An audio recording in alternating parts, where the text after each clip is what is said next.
Water లేదు, water స్కేసిటీ, ground water. ఈరోజు జూబ్లీహిల్స్లో చాలామంది శ్రీమంతులు ఉన్నారు. మీరు ఎంత శ్రీమంతులు అని ఉండండి, 300 ఫీట్లలో నీళ్లు దిగలరా? మీరు తెస్తురా? 1300 ఫీట్లు బోర్ వేసినా నీళ్ళు వస్తలే. నేను ముఖ్యమంత్రి, మా ఇంట్లోనే 1500 ఫీట్ల బోర్ ఉంది. నేను కూడా నీళ్లు పైకి తేలేకపోయినాయి. ప్రకృతి కంటే మనం గొప్పవాళ్ళమా? ఈరోజు ground water just like that depleting. ఈరోజు యావరేజ్గా 1300-1400 ఫీట్లు ఈరోజు బోర్ వేస్తే కానీ నీళ్లు పడని పరిస్థితి వచ్చింది నగరానికి. ఎందుకు? కాంక్రీట్ జంగుల్గా మారిపోయింది. ఎక్కడ గ్రౌండ్లో వాటర్ పర్కులేట్ అవ్వడం లేదు. భూమిలోకి నీళ్ళు వెళ్ళినప్పుడు భూమిలో నుంచి నీళ్లు మీరు ఎట్లా బయటికి తీస్తారు? ఈరోజు చెరువులు, కుంటలు, నాలాలు అన్ని ప్రక్షాళన చేసి నీటి ప్రవాహాన్ని స్థిరీకరించి మూసీ నదిలో నిరంతరం నీళ్లు పెడితే గ్రౌండ్ వాటర్ పెరుగుతుంది. ఈరోజు ఇల్లు కట్టుకునేటోళ్ళకు కూడా వాటర్ హార్వెస్ట్ ఫిట్టింగ్ మ్యాండేట్ చేసినాం. రోడ్డు మధ్యలో హార్వెస్టింగ్ వెల్స్ ఈరోజు కన్స్ట్రక్షన్ చేస్తున్నాం. నీళ్లను ఒడిసి పట్టుకోవాలని ఒక విధానాన్ని తీసుకొచ్చిన హైదరాబాద్ నగరంలో నీళ్లు మీరు ఎక్కడ లోపలికి పోయి తెచ్చినా కొద్దిగా అందులో కాలుష్యం ఎక్కువ ఉంటుంది. బియాండ్ ఏ పాయింట్ మీరు బోర్ డ్రిల్ చేసి వాటర్ తెస్తే ఆ వాటర్ దేనికి పనికి ఉపయోగం ఉండదు. అదేవిధంగా కన్స్ట్రక్షన్కు మనం అత్యధికంగా ఖర్చు పెట్టి, ఇంతకుముందు వెంకట నరసింహారెడ్డి గారు చెప్పారు, కృష్ణా నది నుంచి, గోదావరి నది నుంచి మనం హైదరాబాదు నగరానికి తెచ్చే నీళ్లను పరిశ్రమలకు ఇచ్చినా, నిర్మాణ సంస్థలకు ఇచ్చినా 1 KLకి 180 రూపాయలు ఛార్జ్ చేస్తున్నాం అన్నాడు.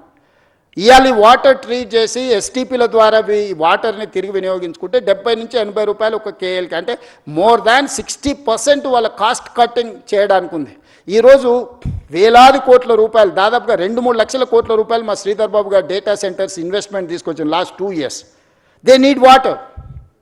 పర్టికులర్గా గ్రే వాటర్ ఇవ్వగలిగితే, ట్రీటెడ్ వాటర్ ఇస్తే వాళ్ళకు ఇన్వెస్ట్మెంట్ ఇన్సెంటివ్స్ ఉన్నాయి ప్రపంచంలో. సో ఈరోజు మనం ఆ వాటర్ని ఎస్టీపీల ద్వారా ఈ వాటర్ని విడిచిపట్టుకొని ఈ మూసీ నది ఎంబడే ట్రంక్ లైన్లు, రిజర్వాయర్స్, వాటర్ రిజర్వాయర్స్ చేసి మనం పంపింగ్ చేసి వాటికి నీళ్ళు ఇస్తే వేలాది కోట్ల రూపాయల పెట్టుబడులే కాదు, రాష్ట్రానికి కూడా లక్షలాది కోట్ల రూపాయల పెట్టుబడులు వస్తాయి. రాష్ట్రానికి 1000 కోట్ల రూపాయల ఆదాయం వస్తుంది. ఇదంతా గ్రోత్ ఇంజన్ కింద మారుతుంది. రాష్ట్రం యొక్క ఎకనామిక్ యాక్టివిటీ మారుతుంది. ఔటర్ రింగ్ రోడ్ వేసినప్పుడు కూడా కొందరు భూములు పోయినాయి, పోలేదా? శంషాబాద్ ఎయిర్పోర్ట్ కట్టినప్పుడు కూడా కొంతమంది భూములు కోల్పోయినాయి. ప్రకాష్ గౌడ్ ఎమ్మెల్యే గారు ఉన్నారు, ఆ ప్రాంతానికి 4 సార్లు ఎమ్మెల్యే. ఈ భూములని పోయినప్పుడు వాళ్ళని ప్రభుత్వం ఒక మానవీయ కోణంలో ఆదుకునే ప్రయత్నం చేసింది. నష్టపరిహారాన్ని ఇచ్చినాం. ఈరోజు ఇంకా నేను అత్యధికంగా ఇస్తా అంటున్నా. ఆ రోజన్నా చాలా కన్జర్వేటివ్గా, ఆ రోజున్న ఫైనాన్షియల్ కన్స్ట్రెయిన్స్లో ఎక్కువ ఇవ్వలేకపోయినారు.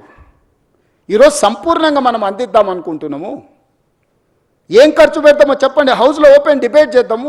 పర్సన్ ఏమిద్దామో మీరు చెప్పండి. హార్డ్లీ 10,000 ఫ్యామిలీస్ ఉన్నాయి ఇప్పుడు ఈ మూసీ నది పరివాహక. మేము ఆల్రెడీ ఎన్యూమరేట్ చేసినాం.